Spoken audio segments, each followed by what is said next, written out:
I remember my first paying client like it was yesterday. I received a check in the mail for $120 for 2 months of coaching. And I looked at the check and I couldn't believe someone had actually just paid me to do something I've been doing my whole life.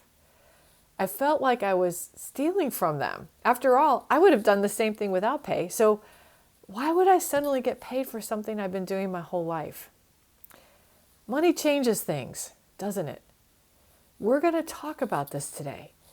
You cannot be successful as a coach if you let money get in the way, meaning money needs to be part of the partnership.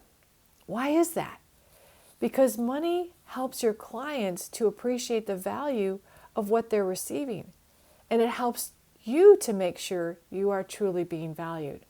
Hi, my name is Cheryl Scanlon. I'm an MCC coach. This is my third renewal, 10,000 hours, and I've come a long way since that first $120 check and tracking my income on a simple 2-column spreadsheet.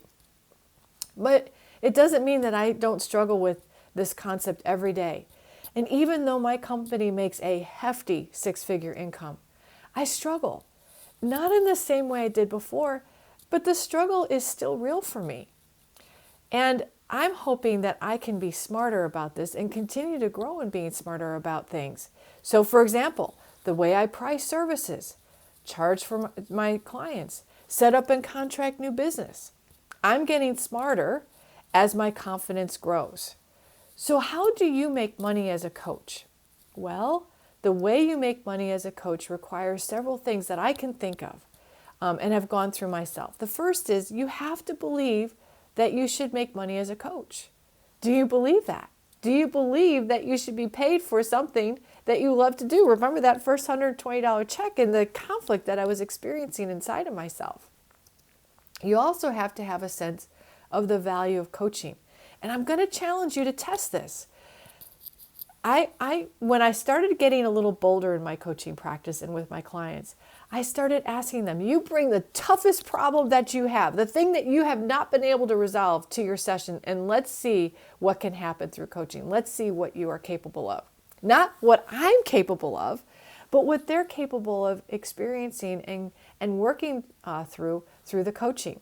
And oh my goodness, when you see people who've had issues for 2 years and are a problem that they've been trying to solve for 2 years and they solve it, or a decision that they've been delayed making and they're able to make it, that gets your attention. Coaching has tremendous value. Do you know that? And do you understand your value as a person and as a coach? I had such a hard time with money. My friends, when I lived up in New York, I was making $5 an hour, basically managing an office for somebody in Armonk, New York. And I was afraid to ask for a 25-cent raise. That's true. That's a real story. But over time, and with the help of friends and really doing some work on this, I learned that I have value as a person, I have value as a coach. Money is simply as an exchange of energy. And when I'm on the phone in front of a client, I'm not doing something else. And there's energy being expended to that. And so what is the value of that for yourself as a person and as a coach? And finally, you have to be willing, and this is another thing I struggled with, you have to be willing to look at your business, your coaching as a business. Why? Why can't you look at it as a hobby? Well, you can. Why can't you look at it as a ministry? You can. I mean, I look at everything that I'm doing as a ministry. But think about this. Businesses exist to make money. And how long will you be able to coach if you don't create a financially sustainable model? For most of us, not very long. You have memberships, certifications, credentials, mentor coaching, education, cloud platforms you use, subscription services. And so while coaching is not an expensive industry to get into, it does have a cost associated with it. And you got into this business because you wanted to help people. What is your business model going to look like so you can continue to help people? And part of what you might be thinking right now is, well, Cheryl, I would charge if I had clients to charge. But I'm going to challenge you and push back a little bit. Don't use that as an excuse. Do you have a business plan? Are you confident in your pricing model? Do you know what your ask is? Are you confident in the ask?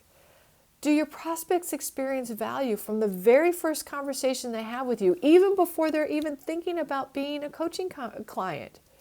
Every person you talk to is truly a prospect. What are they experiencing? What percentage of your prospects are converting? If you're early in your coaching practice development, how many prospects are you speaking to each week? You see, the finances don't drive everything else, but the finances will certainly help to shape the quality and the diligence of everything else you do as a coach. When my rates doubled per month per client, you can be sure I was really concerned about making sure I was bringing high value, which upped my game in terms of execution as a coach. I set the edge sharp. And if you set the edge sharp, watch both you and the client benefit from that. And this is why Coach's Edge exists, to help you build your confidence, grow your business, and be fully prepared for future credential renewals. For example, we had one member who literally, the day after we discussed shifting to a retainer model, signed up his first retainer client ever for an entire year. Now, not every story is quite like that. It's not quite that successful that fast. But most of our coaches are experiencing tremendous success because they are beginning to take their businesses more seriously than they take themselves.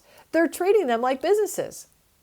Well, the membership closes soon, and I hope we will be able to see you in the community so that you can start to build your business with us.